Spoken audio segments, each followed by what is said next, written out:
Shalom Sobat Kabar Baik semuanya. Hari ini kita akan menyaksikan diskusi antara Ibu Sofiatul dan seorang polemik muslim. Mereka akan mendiskusikan topik tentang nama-nama Allah dan sifat-sifat yang ada dalam diri Allah. Apakah sifat-sifat dalam diri Allah itu bisa bertentangan satu sama yang lain? Atau seperti apa? Mari kita saksikan. Tuhan Yesus memberkati. Allah sendiri yang berkata. Dia sendiri berkata loh. Kalau saya hendak membuat suatu permainan, saya ambil dari sisi saya. Ini Bapak tahu nggak? Ya, cacing membela diri itu hermafrodit ya, cara reproduksinya begitu, Pak. Nah terus Allah, ya Bapak tanya, keyakinan Bapak mendapatkan tantangannya di sini. Jangan saya yang terus, Bapak yang terus dong berpikir. Kan saya sudah membukakan data. Bapak yang berpikir, oh iya ya, kok ada begini gitu. Dan ini bukan tafsiran. Ini juga bukan artikel. Ini ayat Al-Quran.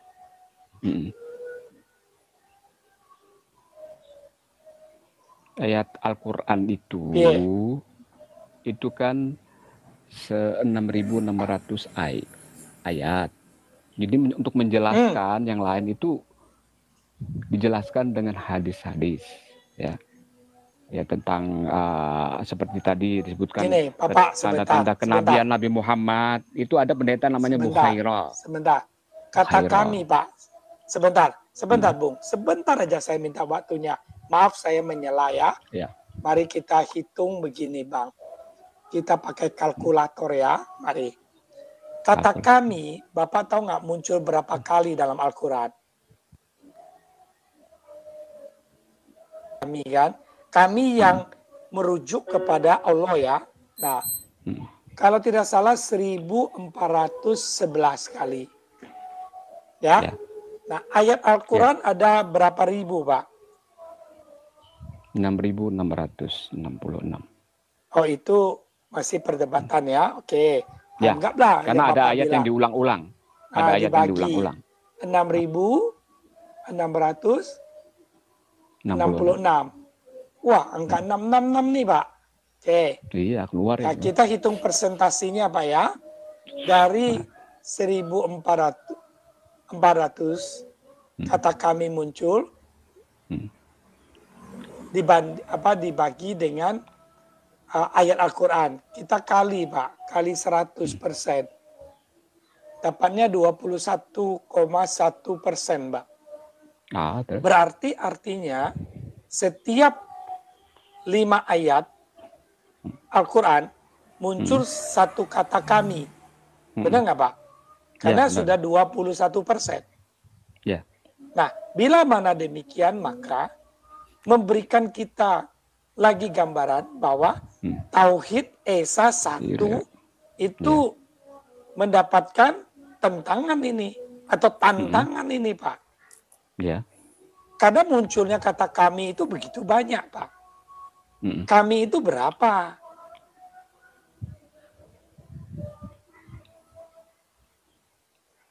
Kami itu satu.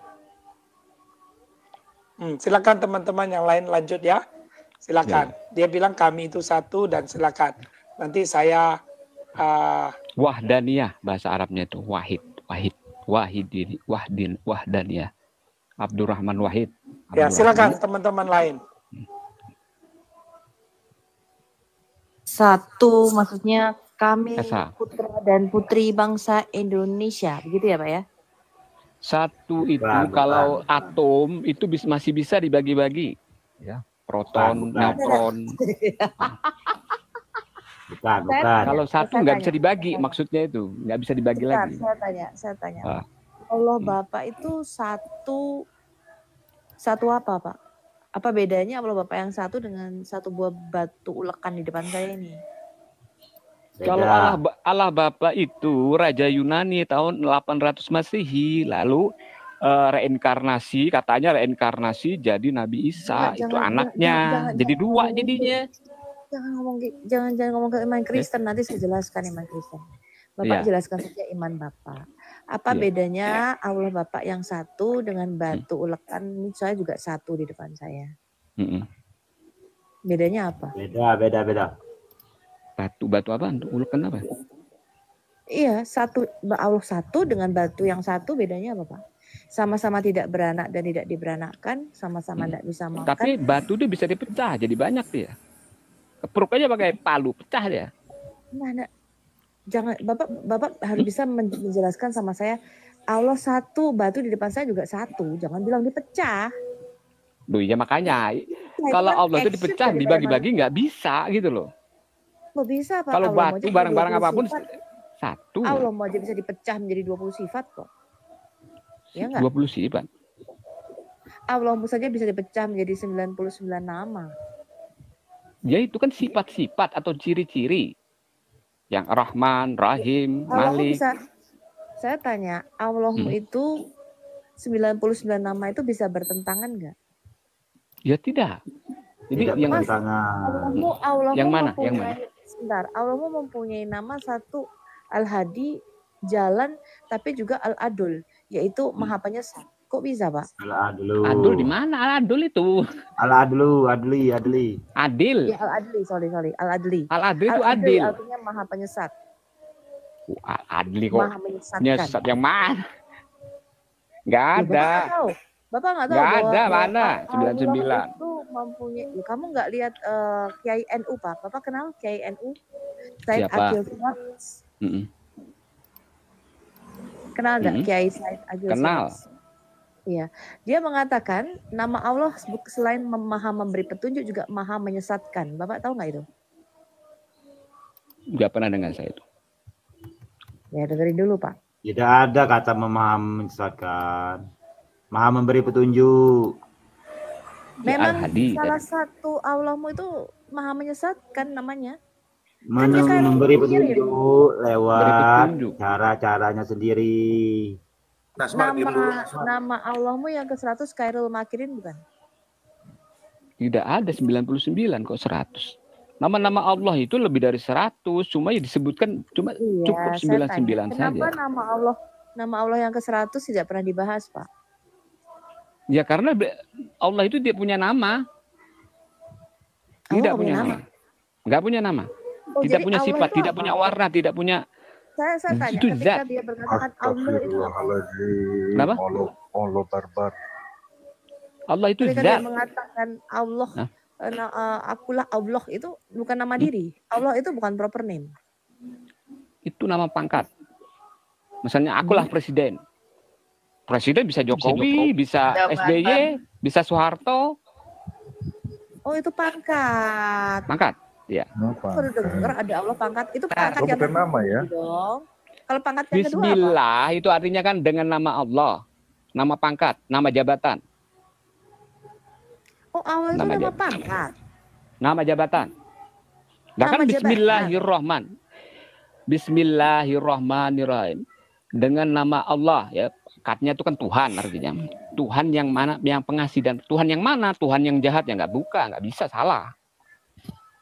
Ya Tuhan, seperti presiden itu pangkat bisa SBY, bisa sudah tinggi Bu. Bisa SBY, bisa Soeharto. Saya berdiskusi dengan siapa sih satu-satu Pak? Kalau mau ikut-ikutan nanti. Ya. Sekarang saya tanya, berarti Allah itu menurut pemahaman Anda bukan nama diri, betul? Bukan. Ya. Lalu Bapak jelaskan apa maksudnya pangkat? Ya pangkat tadi jabatan seperti ketua partai atau tadi presiden itu jabatan raja itu siapa namanya? Bisa dapat paham itu dari mana coba? Dasarnya apa coba? Padahal semua pemahaman Islam Sunni, Bapak Sunni bukan ya? Bukan. Jadi Bapak Islam apa? Ya Islam dah. Yang mengesahkan Tuhan. Enggak. Bapak bukan ahli sunnah wal jamaah. Ya, ahli sunnah wal jamaah. Sejak kapan ahli sunnah wal jamaah mengatakan Allah itu adalah pangkat, Pak? Kan dikatakan kul huwallahu ahad. Ya. Bukan. Bapak harus mempunyai dasar, jangan keluar dari sesuatu yang tidak ada di dalam keyakinan iman Bapak. Semua ya, makanya Allah itu sunnah wal jamaah mengatakan Allah itu proper name atau nama diri dari sesembahan Anda. Kok Bapak bisa beda sendiri? Kan di Al-Quran jelas sih, ta ilahin nas. Allah itu berasal daripada ilah ya. Ditambahi kalau di dalam bahasa ditambahi al ya. Jadi kata benda. Sama dengan bahasa Inggris the God. Harus ada the-nya. The God. Konfirmasi dulu. Berarti ya. Allah itu adalah singkatan dari al-ilah, betul? Ya, betul. Ilahin. Sama itu. Oke, saya tanya. Yang Yahweh dikatakan itu juga sama. Itu beda Pak, jangan sama-samakan dengan Yahweh. Yahweh itu artinya itu yang ada. Sebentar Pak, jangan disama-samakan dengan Yahweh. Sekarang Bapak konfirmasi dulu. Al-ilah yang dimaksudkan di dalam Quranmu dan di dalam pemahaman Islam kamu tuh yang mana tuh? Ilah yang mana yang Bapak tujukan? Yang katanya degat itu. Ya tadi kul huwallahu ahad. Ahad Ya, itu nama Allah juga. Hah? Enggak gitu loh Pak. Ketika Muhammad menyebutkan al-ilah. Di Ka'bah itu kan ada 360 berhala. Kira-kira al-ilah yang satu itu yang disembah yang mana Pak dari 360 itu? Islam tidak menyembah berhala. Mana? Enggak ada. Loh, dari dihancurkan 360 malah. ilah. 360 dari dihancurkan 300, itu. 360 ilah. Oke, berarti satu tinggal Hajar Aswad, betul? Ya, benar. Tinggal bukan Ka'bah. Muhammad di dalam hadis Ibnu Kusaimah, dia pernah menunjuk dengan tongkatnya kepada Hajar Aswad dan berkata Allahu Akbar, betul? Ya, Allahu Akbar. Allah Maha Besar. Iya. Lebih Allahu besar Akbar dari alam semesta. Betul. Allahu Akbar yang dimaksudkan Muhammad adalah Hajar Aswad, betul? Bukan. Loh. Itu Hajar Aswad itu batu. Bapak batu dari sorga. Bapak mengatakan dari 360 ilah-ilah di dalam Ka'bah ditinggalkan satu Hajar Aswad. Ya. Jadi dari semua ilah di Ka'bah ada satu yang ditinggalkan Muhammad yang dicium dan dihormati adalah ilahnya yang berbentuk batu hitam. Karena Allahus Somad itu hanya Allah padat dan tidak berongga seperti batu hitam, betul? Hajar Aswad itu adanya di zaman Nabi Ibrahim. Logikanya urut begini Ismail. Pak. Bapak tadi Nabi mengatakan Allah itu sekarang bukan nama diri, melainkan al-ilah artinya degat. Ya, degat. Ilah yang satu itu yang ditunjuk oleh Muhammad. Yang mana? Ternyata dari 360 berhala-berhala itu ditinggalin satu ilahnya. Ilah itulah yang disebut Dewa Hubal atau batu hitam itu, betul? Bukan. Loh, tadi kan saya mengatakan Pak, di dalam hadis Ibnu Kusaimah, Muhammad menunjuk dengan tongkatnya kepada batu hitam dan berseru Allahu Akbar. Coba Bapak jelaskan sama saya. Mengapa Muhammad menunjuk kepada batu hitam dan berkata Allahu Akbar? Batu hitam itu dari sorga. Itu diberikan kepada Nabi Ismail. Itu 700 tahun yang lalu. Kalau Bapak bisa membuktikan ada batu yang turun dari surga, saya bersyahadat sekarang. Kita jangan bicara dongeng deh, ya. Kita bicara fakta. Ya, saya bisa tunjukkan sama Bapak, batu hitam itu berasal dari India. Ya, jangan ke sana. Sekarang Bapak jelaskan saja mengapa dari 360 berhala itu ditinggalin satu berhala yang disembah Muhammad bernama Hajar Aswad. Tidak ada orang Islam tidak ada menyembah Hajar Aswad ataupun Ka'bah. Ka'bah itu akan dihancurkan nanti. Ya, Pak, itu pada akhir zaman itu akan hancur. Hajar Aswad itu salah satu ilah yang dimuliakan di Ka'bah. Di samping 360 berhala lainnya, betul? Iya dulu ada. Ya, berhala lain, ilah-ilah lainnya dari batu itu dihancurkan, ditinggalin satu yang dari batu, Hajar Aswad. Ya betul. Nah. Terus? Iya, ya sudah. Berarti degat yang dimasukkan Muhammad ya satu itulah Pak. Yang mana lagi? Bapak ini gimana sih logikanya? Itu batu dari makanya sahabat Nabi namanya Abu Bakar tidak mau mencium itu Hajar Aswad kalau tidak disuruh. Karena itu memang batu, nggak ada fungsinya. Lalu kenapa orang-orang pada cium-cium batu? Lah kan perintah sama dengan kami suruh nyembah salib. Ngapain nyembah salib? Oh, asu. Siapa yang menyembah salib? Lah kan di gereja ada salib itu. Salib, teman-teman. Di gereja-gereja kan ada salib. Ada nggak yang menyembah salib di sini? Salib tidak disembah, Pak. Bahkan di gereja banyak yang nggak ada tanda salibnya. Kalau Anda tahu. Saya menjadi Kristen belasan tahun, gereja saya jangankan patung dan gambar, Pak, tanda salib aja nggak ada gereja saya, Pak. Iya kan ada Protestan, ada apa tuh? Tidak ada perintah menyembah salib. Ada enggak itu? Saya kasih tahu Bapak ya. Sekarang saya tanya, di dalam Quranmu dikatakan jangan sujud menyembah kepada batu. Lalu mengapa ada sujud menyembah kepada batu? Ya mana tidak ada yang menyembah batu. Mereka kan di Ka'bah itu kan keliling-keliling, bukan menyembah. Siapa bilang menyembah? Makanya nanti akhir zaman itu dihancurkan, diizinkan untuk dihancurkan. Saya tanya, kenapa batu dikelilingi? Kenapa? Kenapa Bapak mengelilingi batu? Itu perintahnya. Perintah Allah taat atau enggak, sama dengan makan babi. Oke, saya tanya. Ya makan babi ya terserah, makan aja, tapi perintah jangan. Dimanakah perintah Allah untuk mengelilingi batu di dalam Quran? Mengelilingi Ka'bah, bukan batu. Karena di samping Ka'bah itu ada batu gitu loh. Kebetulan mungkin juga ada semen, ngeliling semen gitu. Nah, baik, saya tanya Pak, kenapa rumah berhala Ka'bah ini harus dikelilingi? Ya karena di atas itu ada namanya Baitur Rahim ya.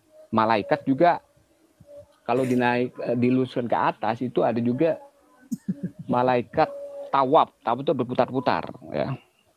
Kan malaikat berputar-putar? Ya, tawaf. Ya sama dengan kayak di manusia yang ada di Ka'bah itu. Oh, jadi malaikat berputar-putar. Oh, berarti si kami tadi memutar-mutar karena kelompok malaikat ya. Si kami itu muter-muter ya. Malaikat itu jumlahnya lebih banyak ya. Si kami kan. Allah ini iya benar. Oh iya benar iya. Allah itu menguasai bumi ini kecil. Alam semesta itu miliaran kayak bumi ini. Bukan hanya bumi, Amerika, Inggris itu kecil dalam bumi doang tadi, itu nggak ada apa-apanya. Bapak kan nggak bisa jelaskan tadi isi pertanyaannya siapa namanya apa pertanyaannya Pak Onji? Nggak bisa jelasin kan? Al-Anbiya 17 tadi. Nggak bisa jelasin kan Bapak? Ya. Kalau kami ingin mengambil suatu permainan istri dan anak, kami mengambilnya dari kaum kami. Jadi si kami ini kan banyak, yaitu berupa kaum.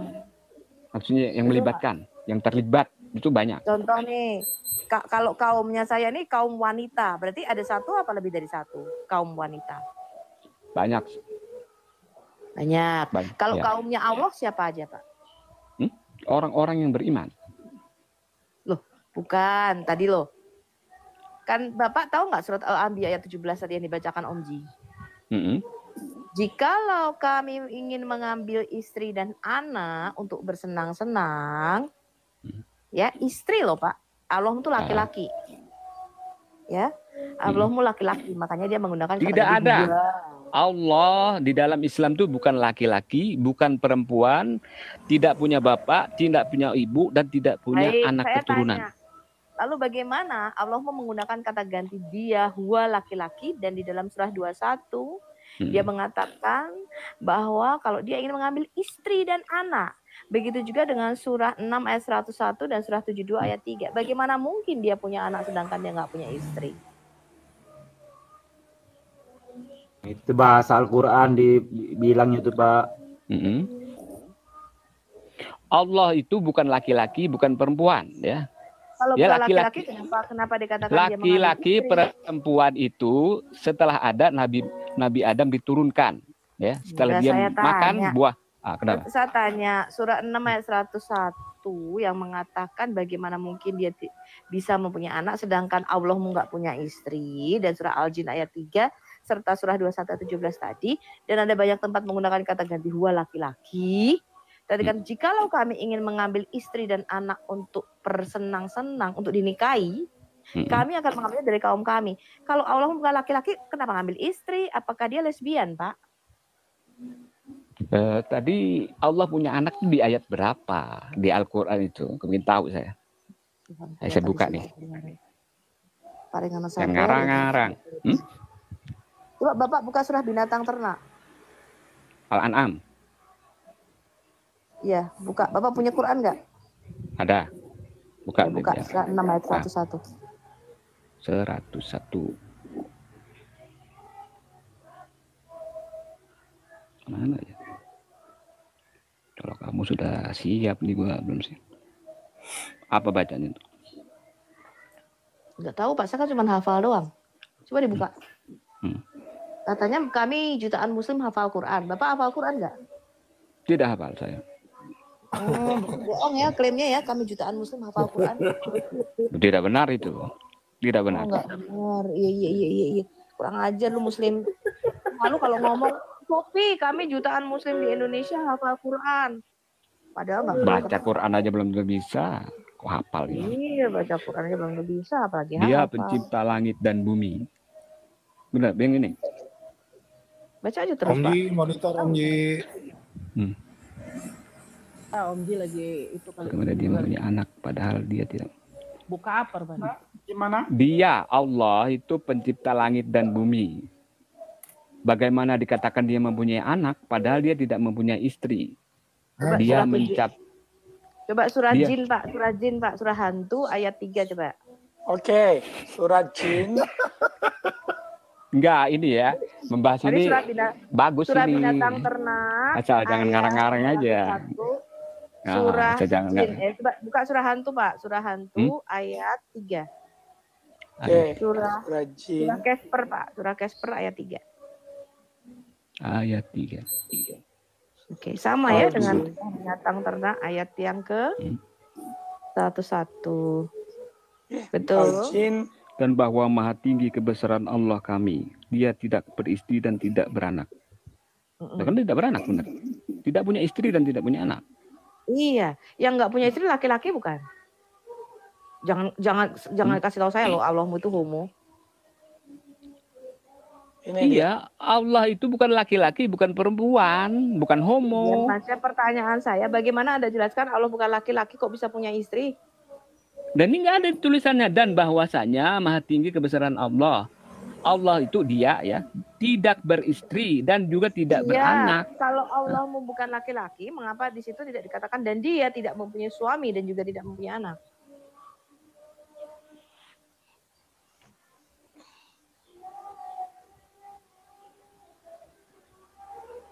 Ya kan ada asbabun nuzulnya bahwa dalam surat-surat itu dalam firman itu.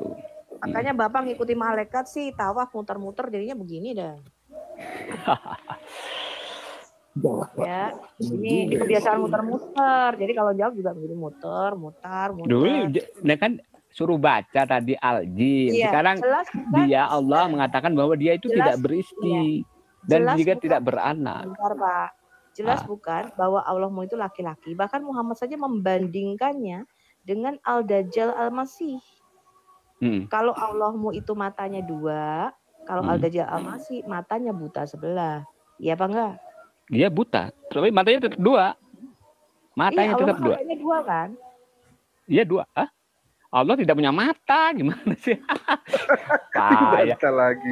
Allah itu tidak ada contohnya di dunia ini, nggak ada contohnya. Laisa kamislihi syai'un, nggak ada contohnya. Sama dengan angin, ada contohnya nggak angin? Nggak ada angin contohnya itu. Lalu kenapa Muhammad berkata ketahuilah kalau Allahmu matanya itu 2, tidak buta, tapi kalau si Dajjal itu buta sebelah. Berarti Allahmu punya 2 mata kan? Allah ini kan di sini membicarakan tentang manusia. Tangan saya. Rohmu itu siapa, Pak? Allah. Rohmu itu siapa? Tuhanmu itu siapa kata Muhammad? Manusia. Allah itu zat. Ya. Bukan Muhammad. Nggak ada contohnya di dunia ini, nggak ada contohnya. Aduh, ini nggak pernah lihat hadis, cuma pernah lihat hadis batu hitam nih. Kemana-mana jadinya kita. Kita ngomongin sesuatu yang nggak ada ini. Si Allah hitam nggak ada. Ya kamu nggak bisa ngelihat masalahnya. Sama dengan kuman-kuman kamu nggak bisa ngelihat kecuali pakai mikroskop. Kamu bisa melihat? Hah? Kamu bisa melihat? Tidak bisa dilihat, cuma dirasakan. Ya, gimana kamu percaya? Apa yang dirasakannya? Gimana cara merasakannya? Oh, asu, ancuk, jancuk. Pak, jangan sebut-sebut nama Muhammad, Pak. Nama Muhammad itu si anak anjing, si anak asuh. Lah Yesus anak apa? Anak kuda, anak apa itu orang Yunani itu? Nama nabimu kan Muhammad bin Kisai bin Kilab, betul nggak? Bukan. Loh, gimana sih? Muhammad bin Abdullah. Kok Kisai gimana? Yang nabimu. Nilo. Nama belakang Yesus itu bapaknya namanya Kronos. Nggak ada hubungannya dengan Nabi Isa, itu ngarang-ngarang. Pak, lalu datang Paulus, maka Nabi Isa tuh dibantai, dibunuh. Nabi Isa tuh dibunuh. Coba ya. Atas sarannya si Paulus itu. Pak, ini si Muhammad anak anjing nih. Coba Bapak baca dulu. Dijelasin nabimu ini. Di mana?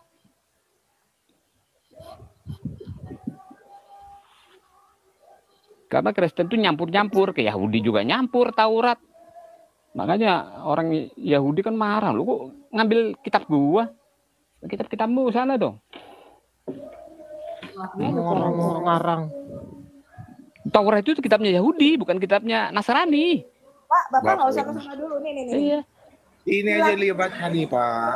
Anjing kan artinya ya? Kilap. Ya, benar. Kilab bin Murrah ini adalah nenek moyang dari Islamic Prophet Muhammad. Ini nama belakangnya Muhammad itu adalah Muhammad bin Kisai bin Kilab. Bapak nggak tahu ini? Kilab itu artinya ya anjing. Itu kan itu nama sebutan doang. Bapak nama sebutan, nama aslinya bukan itu dia. Dia suka memelihara anjing. Dia suka memelihara anjing. Dia memelihara anjing. Nabimu nih Pak, nama belakangnya Nabi Muhammad itu bapaknya Abdullah. Kalau Yesus itu bapaknya Kronos, ibunya Rea. Nggak ada hubungannya dengan Nabi Isa itu. Iya betul. Nggak ada hubungan. Dengan Nabi Isa. Jangan ke sana dulu. Saya bahas si Asu ini loh Pak. Nabimu itu kan Asu, si anjing. Makanya Bapak jangan sebut-sebut Asu. Ini loh nama belakang Nabimu itu adalah Muhammad bin Kisai bin Kilab. Ini ini sukunya Pak, nama nenek moyangnya dia. Ya suku yang suka memelihara anjing itu. Bukan nama dia. Bapaknya Nabi Muhammad itu Abdullah namanya. Muhammad itu bin Kusai bin Kilab, Muhammad si anak asu. Bapak jangan nyebut asu. Itu nama anjingmu Muhammad si anak anjing. Abdullah sama ayahnya. Siapa? Gitu ya. Dan Yesus bapaknya siapa? Asu. Ya, Yesus bapaknya siapa? Kita bahas dulu tadi Allahmu yang laki-laki tadi. Bapak bisa jelaskan nggak kenapa Allahmu laki-laki? Allah itu bukan laki-laki, bukan perempuan, bukan banci. Lalu bagaimana Allah berkata aku nggak bisa punya anak karena aku nggak punya seorang istri? Ya karena Allah itu berbicara kepada manusia, Allah berbicara kepada makhluk planet, UFO atau ke binatang lain. Ini di Al-Quran ini berbicara terhadap manusia karena penduduk bumi, alam semesta ini bukan cuma bumi, ada miliaran. Oh jadi ada makhluk planet alien? Ada itu. Sudah kucerahkan sama Anda ternyata nggak waras ya ini teman-teman. Lah kamu ya nggak waras, pakai ilmu pengetahuan loh. Serahkan sama Faith aja nih, di Rukia dulu nih, parah. Kemelek dengar Pak di RT ini dari tadi nih. Aliran Bapak ini aliran apa sih? Aliran baru ya Pak ya? Bukan aliran baru. Saya mempelajari juga tentang aliran yang lain-lain. Bahwa Allah itu tidak ada namanya, wujudnya Yahweh. Yahweh itu artinya kan yang maha ada, maha dahulu. Allah di kalian itu nama loh Pak. Jangan gitu Pak, nama sembahan di kalian. Jadi Bani Israel itu nggak ada hubungan sama Allah SWT. Yang THP itu adalah roh. Allahmu roh kan. Allah itu bukan roh. Tahu itu Pak dari Bapak lagi di Jogja ya? Di mana sih ini? Saya di Jakarta. Itu ya musiknya. Payah ini ngapain sih? Nah itu. Suruh diem Pak. Oh bilang. Posisi lah Pak. Iya, kita beragama ini harus teliti. Ya memang orang Kristen teliti saya lihat itu bukan asal ngomong doang. Dia punya data dia. Di nama Allah itu bukan nama pribadi, Pak. Bukan. Wah, Bapak ini melawan Quran Bapak berarti ya? Saya bilang tadi Allah itu asalnya tuh ilah, ditambahi al itu menunjukkan kata benda sama dengan saran saya, Pak, kalau Bapak udah gini, Pak, Bapak belajari Alkitab, ya, udah gitu nanti ya, kalau Bapak udah paham dibaptis, Pak. Ini udah kalau udah bilang nama Allah itu bukan nama pribadi, ini tanda-tanda menjelang mau murtad, Pak, ini, Pak. Wah, Islam itu meyakini nama Allah itu nama pribadi, Pak. Oh, salah. Ya, nih saya bilang ya bahwa Kristen itu bukan agama dari Nasrani Isa. Itu Kristen itu karangan dari Romawi yang dibawa oleh Paulus. Tahu ngaco. Tahu gimana? Ngaco. Tahu nggak artinya Kristen? Tahu nggak artinya Kristen? Kristen itu artinya yang diurapi atau yang ditetapkan dulu. Apa artinya Kristen? Kristen apa artinya Kristen? Kristen apa artinya?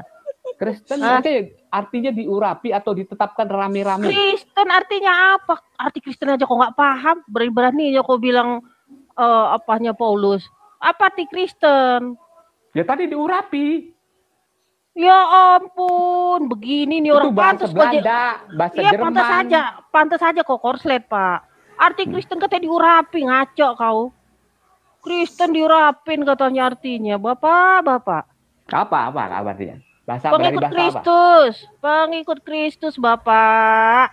Itu Kristiani. Kau ngerti ini orang bodoh sekali. Kau tahu dari bahasa apa? Kristiani itu apa? Kristiani itu apa? Kristen itu pengikut Kristus. Kristen itu pengikut Kristus. Itu Kristiani pula dia bilang. Kristiani apa coba? Kristen itu artinya apa? Gak apa-apa dia lupa. Pengikut Kristus. Kalau Kristen Bapak, pengikut Kristus. Itu Kristiani itu. Pengikut Kristus. Jangan ngeyel kau. Kau tanya semua orang Kristen itu artinya pengikut Kristus. Kok ngeyel Bapak ini? Itu tertulis kok di Alkitab.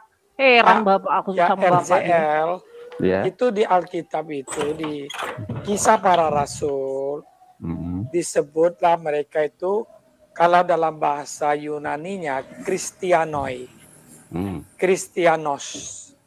Itu menunjuk nominatif, artinya mereka adalah orang-orang yang mengikuti Kristus.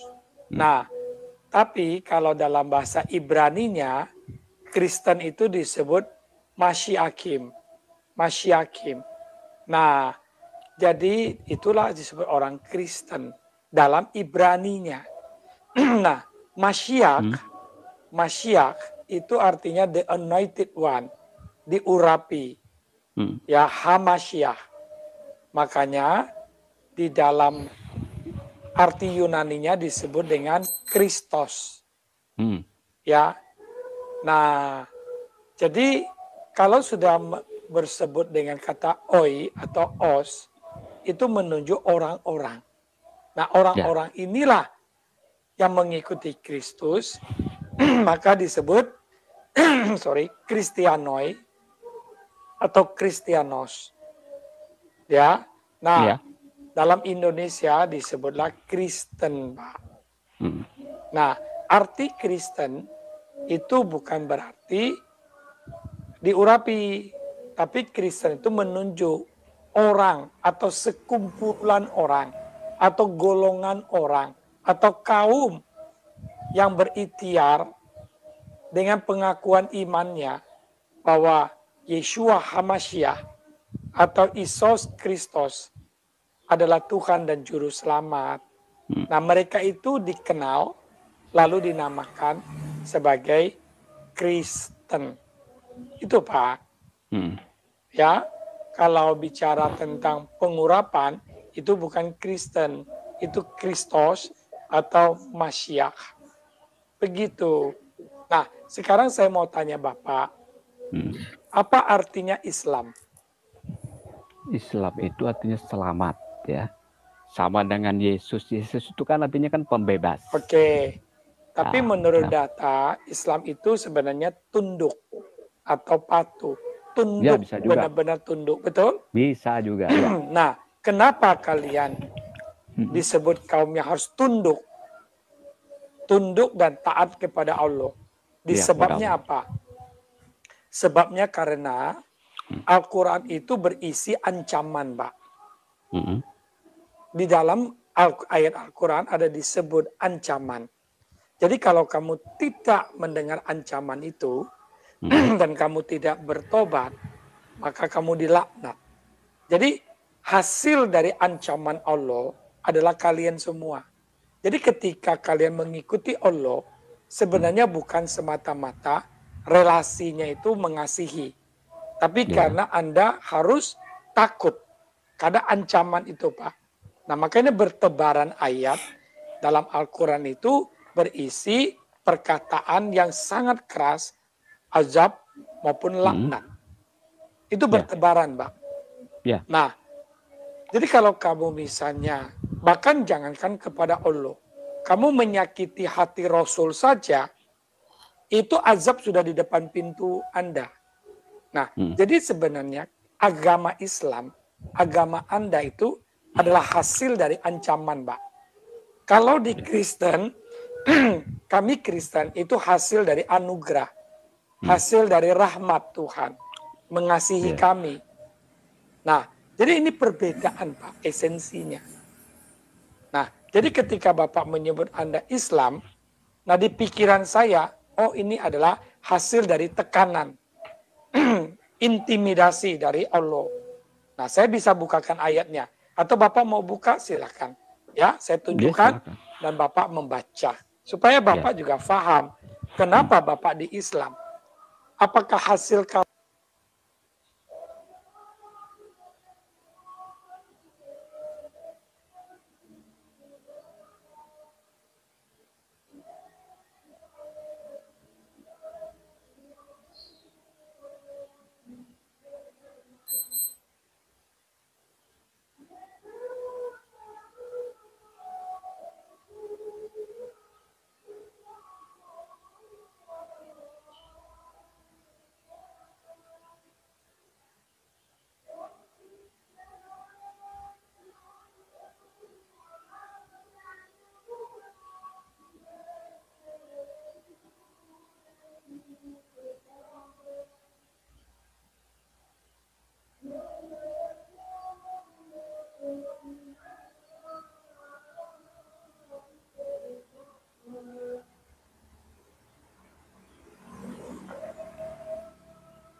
telah menjelaskan berulang-ulang di dalamnya. Berarti di dalam Al-Quran, betul? Ya, betul. Sebagian dari ancaman. Ya, sebagian. Iya kan? Nah, sebagian ini kan kita harus periksa dengan mendata ayat-ayat itu. Berapa persen dapatnya? Seperti tadi saya menaikkan kata kami, itu sekian persen. Belum nanti saya sedang mengumpulkan data. Al-Quran yang dalam kurung tuh. Al-Kurung itu lagi kami mau kerjakan itu.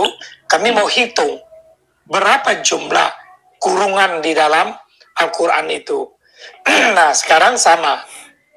Kata ancaman ini perlu dicari. Ayat-ayat mana yang ada ancaman. Sehingga kita bisa menentukan berapa persentase yang di dalam Al-Quran yang mengandung ancaman. tapi hanya dipakai dulu sementara sebagian. Ya, oke. Sebagian dari ancaman. Agar. Nah, kata agar itu artinya tujuan. Ya, tujuan mereka bertakwa. Nah, lihat nih, ya kan? Ya, Jadi, bertakwa. betul, dengan ancaman diharapkan dengan tujuan bertakwa, ya kan? Ya. Atau agar itu memberi pengajaran bagi mereka. Jadi baik takwa, kalian bertakwa, baik kalian diajar, itu sebenarnya bersumber kepada sifat ancaman, Mbak. Ya, Ya, ancaman. betul? Setuju ya? Betul. Nah, kalau demikian, Pak, kita lihat dulu Alkitab dulu sebentar ya. Alkitab mengatakan 1 Yohanes 4 ayat 18. Di dalam kasih tidak ada ketakutan. Sebaliknya kasih yang sempurna membuang keluar ketakutan. Karena ketakutan mengandung hukuman. Dan siapa yang takut, dia belum disempurnakan di dalam kasih. Nah, kita kembali ke Al-Quran dulu ya. Mari kita lihat. Pak, namanya diancamkan takut dong, Pak. Betul? Ya, betul. Betul. Nah, ketika Bapak mengancam seorang anak, mengancam seseorang istri, bahkan diancam terus-menerus dengan aturan-aturan, jadi istri itu pasti patuh, Pak.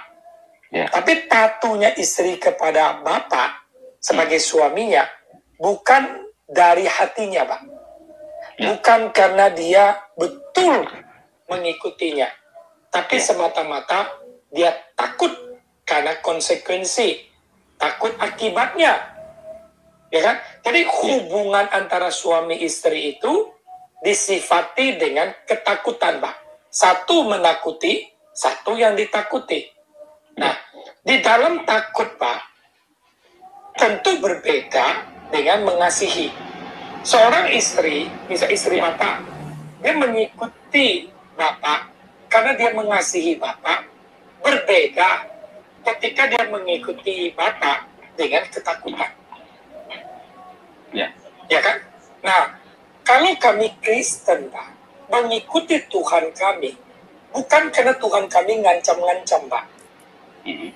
Tapi justru Tuhan kami adalah Elohim yang hidup, Elohim yang baik, kasih setianya untuk selama-lamanya. Karena rahmatnya, karena cintanya, kami ikut, Pak. Jadi ketika kami ikut, kami tidak merasa kami hidup di bawah ancaman. Bayang-bayang azab itu enggak. Ya, kami memang harus melayani. Kami memang harus berbakti. Nah, tapi yang kami lakukan itu adalah dasarnya kami ingin membalas kebaikan Tuhan. Nah, tapi kalau di Islam, kalau kita lihat di sini, ancaman, Pak. Nah, kita tahu Tuhan yang baik tidak akan mengancam. Justru pengancaman itu datangnya dari iblis, Pak.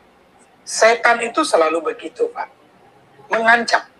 Kalau you tidak ikut, you habis. Kayak preman, Pak. Preman itu pengancaman, Pak.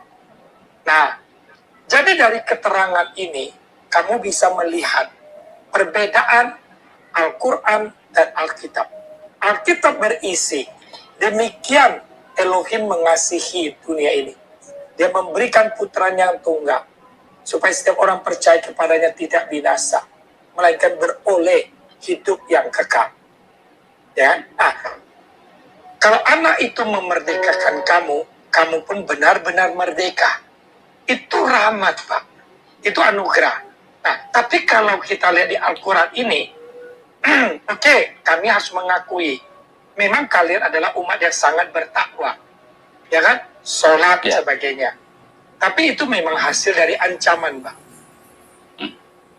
Nah, jadi memang beda umat Kristen dengan umat Islam. Ya, dalam hal kepada sesembahannya itu, Pak. Kalau boleh saya mengatakan, Bapak mesti bertanya, benar nggak? Kalau memang Allah itu mengasihi kalian, tidak mungkin, Pak, mengancam. Sebagaimana kalau kita orang tua, masa kita harus mengancam anak-anak kita terus? Mengancam istri kita? Atau istri mengancam suami? Nggak mungkin, Pak. Nggak mungkin. Di dalam ancaman bisa terjadi nurut, tapi keterpaksaan. Nah, apakah hubungan kita kepada sang ilahi itu harus ada unsur keterpaksaan? Nggak boleh. Keterpaksaan itu datangnya dari kegelapan. Sedangkan kebebasan yang baik itu datangnya dari terang. Dari surgawi, Pak. Itu aja kalian renungkan. Maka ketika saya bertanya kepada Bapak, Islam itu apa sih? Bagus Bapak menjawab dan menyetujui tadi bahwa ada ketundukan, taat. Ya kan? Salah satu unsurnya itu. Nah, lalu kita periksa taatnya kamu itu sebenarnya bersumber pada apa? Karena taat itu bagus loh. Tapi masalahnya sumbernya karena apa? Nah, ternyata Al-Quran memberitahu ancaman. Kalian itu sebenarnya diancam. Bukankah sering kita mendengar dari toa-toa masjid? Laknatullah, azab. Om Ji, itu bukan sebagian, sebenarnya banyak ancaman. Iya. Sebagian itu kan hanya harusnya dikit. Ini malah banyak ancaman, bukan sebagian itu sebenarnya harusnya. Jadi harusnya ancaman itu untuk akhirat nanti, bukan sekarang. Itu nggak ada tulisannya. Ancaman itu Siti, camkan. Orang Om Ji, orang ini, Nasmar, kalian yang ini yang mengancam bukan Allah kalian, yang ngancam kalian tuh nggak siapa? Enggak, bentar. Yang ngancam kalian tuh nggak siapa? Bentar dulu Pak. Yang ngancam kalian tuh siapa tuh nggak? Toa. Ya selalu ternyata itu Toa, bukan Allahmu, Toa. Coba ya kalau udah Toa bunyi, lari langsung kalian nih. Pak, saya jawab begini. Kalau Bapak mati, kalian itu takut sama Toa. Kalian itu takut sama Toa. Ini rungkat nih hostnya ngopi terus nih teman-teman. Host jangan tidur host. Iya, nggak kedengeran suaranya kalau terus ancaman kamu racongan kamu. Lanjut ya, begini. Kalau kamu tadi bilang ancaman itu nanti, bukan sekarang, kata saya panggil Rasal ya, karena susah nyebut RZL. Saya langsung pakai tanda vokal, Rasal ya, misalnya Bang Rasel. Kalau kamu mengatakan tadi ancaman itu nanti, bukan sekarang. Sebenarnya kalau mau tetap pilih ancaman, ya mendingan dong ancam sekarang. Kenapa? Masih ada kesempatan berubah. Masih ada kesempatan untuk memperbaiki diri. Tapi kalau Anda menentukan ancaman itu nanti, sudah terlambat. It's too late. Nah, maukah kamu membiarkan nasibmu, ya nasibmu nanti akan datang, dipertaruhkan di situ, gitu loh. Ya kan? Maukah kamu akan membiarkan bahwa ancaman itu nanti? Sekarang kamu tak tahu. Kalau mau masih tetap pilih ancaman, mendingan sekarang dong, Pak. Jangan nanti. Nanti itu adalah hasilnya, resultnya yang kita terima. Iya, ini soalnya nggak kedengeran loh. Teman-teman saya sarankan ya kalau jadi host pakai perangkat yang berbeda teman-teman ya. Ini hostnya HP-nya kadang suka ngehang ini masalahnya Bu Sofi. Nggak tahu kadang tidur apa HP-nya ngehang. Bang host ini harus dikasih kopi. Diajak makan, Fed sama Injil itu. Itu sebelum bilang kapan dihubungi dia sudah bawa oleh-oleh dari Bali itu. Oh iya, nanti kita sudah kalian kontak dia ya. Katanya hubungi dia sudah bawa oleh-oleh dari Bali itu. Oh iya, nanti kita kontak. Kalian kontak dia ya. Katanya. Iya, oke. Nasi campur enak tuh di Vietnam katanya. Aku sih nggak bisa ikut. Aku kan di Vietnam nih, di Vietnam Utara saya. Ya, aku udah sampaikan pesan tadi. Ini hostnya, udah lanjut, hostnya udah balik. Kenapa itu? Hostnya ninggalin perangkat apa ngeheng? Ada orang-orang tua yang sudah pikun. Ntar dulu Bang Nasmar, ngeheng. Iya. Asmar diam dulu. Oh lanjut. Kalau lagi ngopi gitu panggil dulu hostnya, takutnya ketiduran apa ngopi. Lanjut. Ya, bentar. Gini ya. Saya tanya nih. Silakan Ahaya. Berarti orang Muslim tuh suka ngancem kita orang kesini karena Allahnya juga ngancem mereka ya. Ini kayaknya trauma diancam Allah, jadinya mereka sering ngancem kita, betul nggak? buka kamera, Sherlock, gue penggal. Tadi lo barusan gue rekam. Gue penggal kepala lu. Pantes. Ternyata sifat mengancam ini didapat dari sesembahannya. Makanya Mazmur 115 ayat yang berapa tuh? Ayat 8 kalau nggak salah. Mengatakan bahwa kita akan menjadi sama seperti apa yang kita sembah. Betul nggak teman-teman? Ya. Betul. Apa yang kamu sembah itu sama. Kamu menyembah perzinahan ya kamu berzina. Kamu menyembah Allah yang suka mengancam, makanya jadi tukang ancam. Penggal, bubarkan ibadah mereka, bom gereja mereka. Oh pantes. Baru gue tahu nih berarti Mazmur 115 itu betul. Kita akan menjadi sama seperti apa yang kita sembah. Sama, Al-Quran juga mengatakan kalau kamu berkawan dengan kaum itu, kamu akan sama dengan kaum itu. Kafir katanya kan. Kalau teman dengan kafir jadi kafir. Gitu. Karena kita menyembah Allah yang adalah kasih sifatnya, maka Tuhan Yesus berkata barang siapa tidak mengasihi saudaranya, dia bukan berasal dari Allah. Karena barang siapa tidak mengasihi saudara yang dia lihat, bagaimana mungkin dia mengasihi Allah yang tidak kelihatan? Sumber kita adalah Allah yang kasih, Yotevave, Yahweh yang maha penyayang dan pengasih. Tapi mereka maha pengancam berarti ya. Barang siapa mengganti agamanya, bunuhlah dia. Takut. Ya. Diancam sama Thor orang ini. Jadi kembali lagi. Tadi kan sempat RZL bilang ancamannya nanti, bukan sekarang.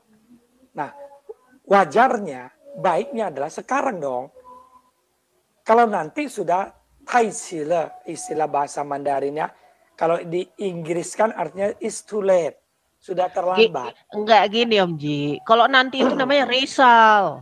Ya, kalau risal enggak, bukan ancaman, risal. Kalau ancaman itu sebelum terjadi tuh. Nah, diancam, tapi sekarang gitu. Masalahnya adalah kualitas hidup spiritualmu. Apakah kita akan membiarkan batin kita, spiritual kita mengikuti sang ilahi itu, sang transendental itu, ya, dengan sifat ketakutan. Nah, kalau itu biasanya pada umumnya terbentuklah agama disebut agama paganisme. Karena agama paganisme salah satu ciri utama itu adalah unsur ancam. Itu paganisme. Ya, tapi monoteis yang murni itu tidak. Monoteis murni itu akan mendeskripsikan, menggambarkan dia itu hadir dan menuntun menyayangi kita seperti Bapa yang sayang kepada anak-anaknya. Nah, sebaliknya kalau kita telisik ayat Al-Quran ini, saya harus mengatakan bahwa ini bukan dari ilah yang benar, tapi ini dari ilah. Kalaupun dikatakan sejati ada, dia ada, tapi teritorial. Nah, karena teritorial, keterbatasan itu, maka salah satu cara menjaga otoritasnya, menjaga wibawanya adalah ancam. Kalau saya ibaratkan ini preman. Tanya dulu lah mereka Om Ji. Mereka merasa diancam nggak gitu loh. Jadi kita harus tahu juga dari mereka ini. Kalau Muslim emang pada zaman Muhammad juga kan Muhammad berkata barang siapa tidak taat kepadaku, dia durhaka kepada Allah. Betul, betul. Harus. Jadi taat kepada Muhammad sama dengan taat kepada Allah, durhaka kepada Muhammad, durhaka kepada Allah. Bahkan di Al-Azhar dikatakan kalau Allah dan Rasulnya sudah menetapkan suatu keputusan, maka tidak ada pilihan bagi orang mukmin, harus taat. Betul. Setuju. CL sama Nasmar.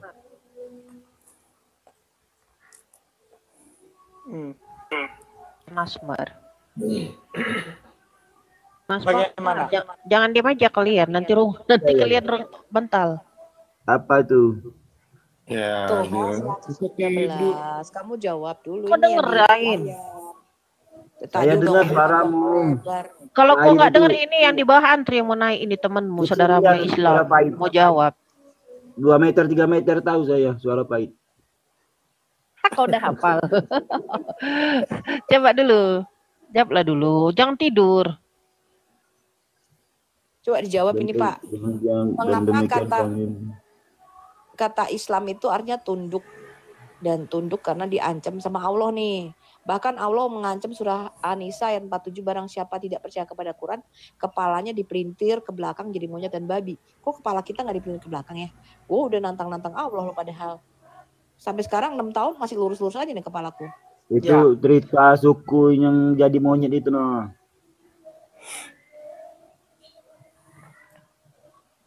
Ancaman Allah itu kira-kira zong apa enggak sih Pak? Punya kuasa nggak Allah untuk mengancam-ngancam itu? Kalau sekarang ini sejak Nabi Muhammad sampai sekarang zong. Oh zong. Jadi ancaman Allah zong ya? Nasmar kau berani-beraninya kau diajak onglok kau bilang. Iya kan sudah dikatakan pada hari ini kulaku makan agamamu. Tapi itu untukmu agamamu, untukku agamaku. Kita hargai. Si Nasmar ini nggak tahu ya, kadang itu bener pikirnya, kadang entah di mana letaknya. Iya, sejak lahir ini lagi bener dia. Terserah kamu apa, terserah diberi Tuhan pilihan. Kurasa ini lagi bener nih habis makan babi kok ya Nasmar.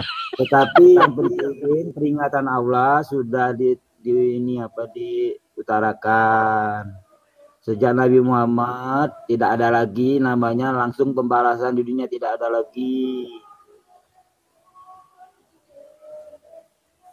Balasan dunia. Iya, tidak ada lagi. Berarti pada waktu Muhammad mati kuasanya Allah juga hilang ya? Tidak begitu. Ini kan tanda-tanda hari kiamat. Enggak, kamu kan tadi mengatakan sejak zaman Muhammad sampai sekarang ancaman Allah zong kan gitu.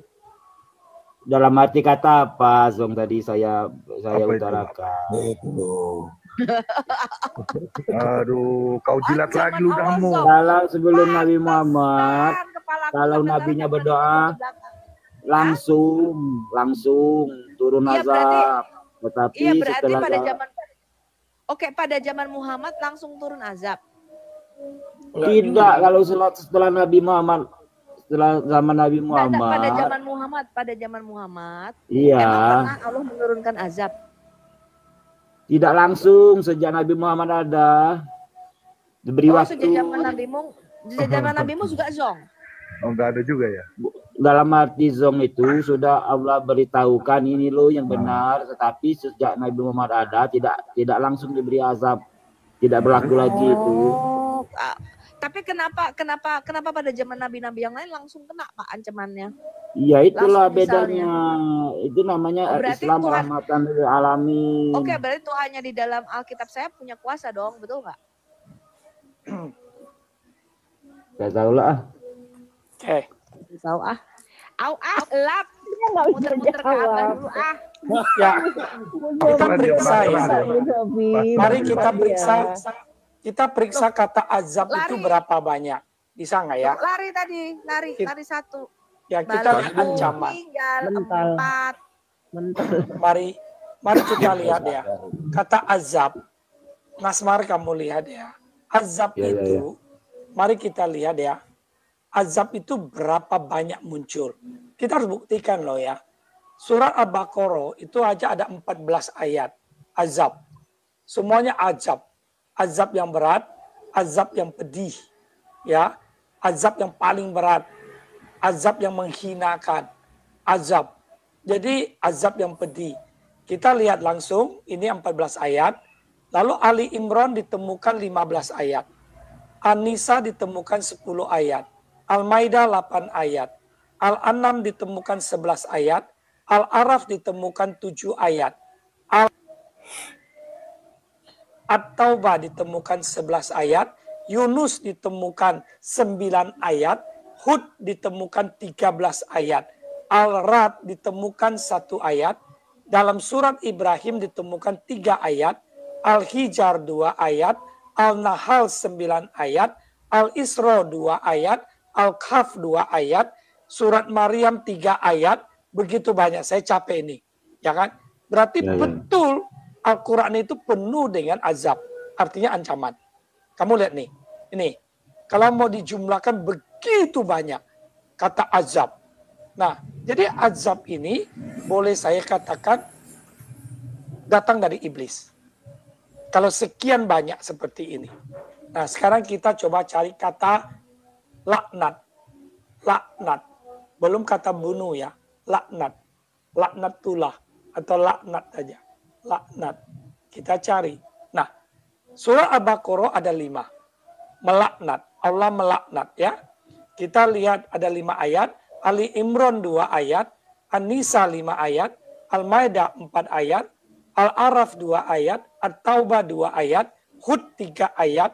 Ar-Rad 1 ayat. An-Nur 2 ayat. Al-Qasas 1 ayat. Dan seterusnya. Jadi terbukti toh Nasmar bahwa kata kasih ada berapa? Kata mengasihi. Kata Kasih bunuh ya. banyak ya. Kata Nah, bunuh kata banyak kasih ya. Mengasihi. Kata kasih ada berapa? Ya coba mengasihi ya. Mengasihi. Kasih aja. Mengasihi. Mengasihi. Nggak ada. Nggak ada. Kata Nggak kasih, ada. kata kasih, kasih. Kasih. Tidak ditemukan. Mengasihi nggak ada ya Tidak teman-teman. ditemukan. Kata kasih. Kata kasih. Allah nggak pernah mengasihi. Kata kasih An-Nisa 1 ayat. Kasih itu kasih sayang. An-An'am 2, Hud 1. Tapi Tentang ini apa kan itu? kasihnya tentang bukan antara Allah dan manusia. Ada sedikit. Ya kita coba lihat Al-Insan ya, tidak mengharapkan terima kasih. Jadi ada terima kasih kasih, itu ya. gabungan tentang terima kasih. Nih Oh, misalnya ternyata terima kasih. terima kasih. Terima kasih sudah disesatkan gitu. Al-Insan. Misalnya kita buka lagi Al-Muntahan, kasih sayang di antara kamu aja. Ya kan? Jadi bukan bicara tentang Tuhan yang Kasih mengasihi. Al-Hadid, kasih sayang dalam hati orang yang mengikuti Muhammad gitu loh. Oh, mengikuti Muhammad. Nah, begitu. Jadi bukan sumber utamanya mengasihi. Nabi Itu Muhammad tidak tidak ada. mengajarkan untuk diikuti, tetapi hanya menyampaikan. Oh, Ya. barang siapa taat kepada Rasul kan taat kepada Allah. Kok bisa? Nah, jadi tidak terbukti ya, Al-Quran kalian memang adalah kitab apa? Silakan aja pikirin. Oh, jangan kayak gitu loh Nasmar. Kalau kau bilang kayak gitu, itu kenapa kalian cium batu? Kan karena ngikutin si Muhammad. Iya Ya nggak? kalau saya nggak mau cium batu, apa salahnya? Iya, tapi faktanya gitu. Kau nggak cium, tapi banyak yang cium itu berapa banyak? Biarin yang Karena cium-cium, saya nggak mau. ngikutin siapa? Ngikutin Muhammad kan? Saya ikutin Nabi Muhammad. Kerjaan. Jadi kan kau bilang kalau nggak mau ikutin nggak apa-apa. Buktinya itu orang aja si Umar aja ketakutan dia cium batu Memang juga. kalau tidak saya cium, memang saya masuk penjara gitu. Berarti kau nggak taat Ah, pada berarti nggak tahu itu Rasul. Umar, sekelas Umar aja loh dia ikut cium batu. Sayang ibumu, berarti kau sayang dengan Nabi Muhammad. Kayak ikut cium batu dibilangin kau. Itu Umar loh. Umar. Hormati wanita, Di hadis. maka kau sayang dengan Di Nabi hadis. Muhammad. Itu Umar di hadis tuh, sekelas Umar aja dia ngikutin Jangan kasari Muhammad. wanita, maka kau sayang Nabi Muhammad. Udah kau mau ngomong apa itu loh, Umar loh. Sekelas Umar aja dulu itu ngikutin Muhammad coba tuh dibilangin kau. Lembut-lembut lah pakai wanita. Nasmar, kalau kamu bilang kasihilah wanita seperti Muhammad. Kamu tahu nggak Muhammad pernah mendorong Aisyah sampai Aisyah sakit kesakitan. Bahkan di ayat Al-Quran pun wanita bisa dipukul dan bahkan bisa dikurung sampai mati. Itu perintah Al-Quran. Kamu tahu nggak itu? Betul-betul ancaman. Wanita pun tidak lepas dari ancaman itu. Istri bisa dikurung. Quran 4 ayat 15 ada yang menulis di bawah ini. Terima kasih Bang. Istri bisa sampai mati loh. Hanya karena dianggap nuzul. Dicurigai. Nah, perlakuan untuk laki-laki bebas. Kadang-kadang saya perhatikan ya, kasihan wanita sih. Di luar ya, mereka kadang-kadang kayak kemarin saya diundang datang ke Indonesia, saya ke Bali. Ya, di bandara. Ini satu contoh dari apa yang saya sering lihat. Wanitanya bercadar sisa 2 mata. Suaminya celana pendek, nyantai. Nah, sedangkan wanita itu hitam semua. Sisa 2 mata yang kelihatan. Untuk apa kau jadi wanita kau gitu? Kutukilah harimu kalau begitu. Tapi kalau tidak taat diancam. Nah, itu kenapa? Datangnya dari Al-Quran. Makan pun harus masuk dari bawah mulut. Buka dia punya kain, masukin. Untuk apa kau dilahirkan jadi wanita? Apa? Siapa tahu hati wanita? Ada jawab dah, wanita. Silakan. Dia bilang siapa tahu hati wanita. Silakan. Udah sengklek di sini Asmer ini ngomong apa sih? Gak jelas.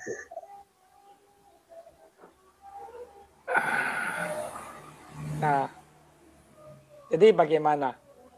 Sudah Nasmar sudah bisa menerima kenyataan. Ya kita tidak bilang kamu mesti harus murtad, enggak. Kamu terima nggak kenyataan bahwa Al-Qur'anmu itu betul berisi ancaman. Dan akhirnya kalian terbiasa ngancam-ngancam orang. Ancaman, peringatan, kabar berita, kabar baik, itu Al-Quran. Kabar baiknya apa?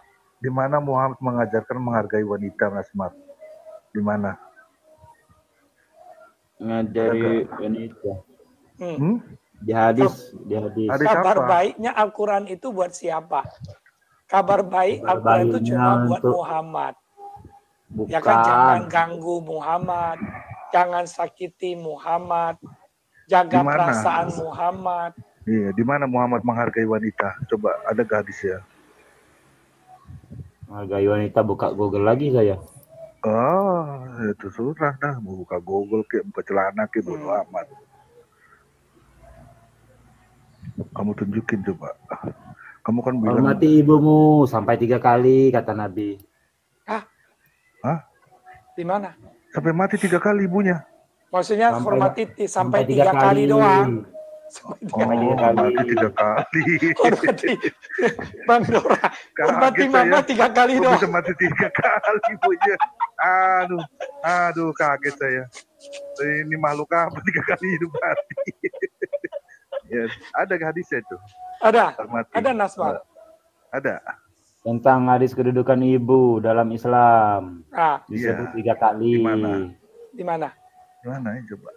Jadi kan biar di hadis riwayat Bukhari dan Muslim. Ya, nomor berapa? Aku bantu cari. Aku punya ini hadis semua. Nggak ada nomor ini.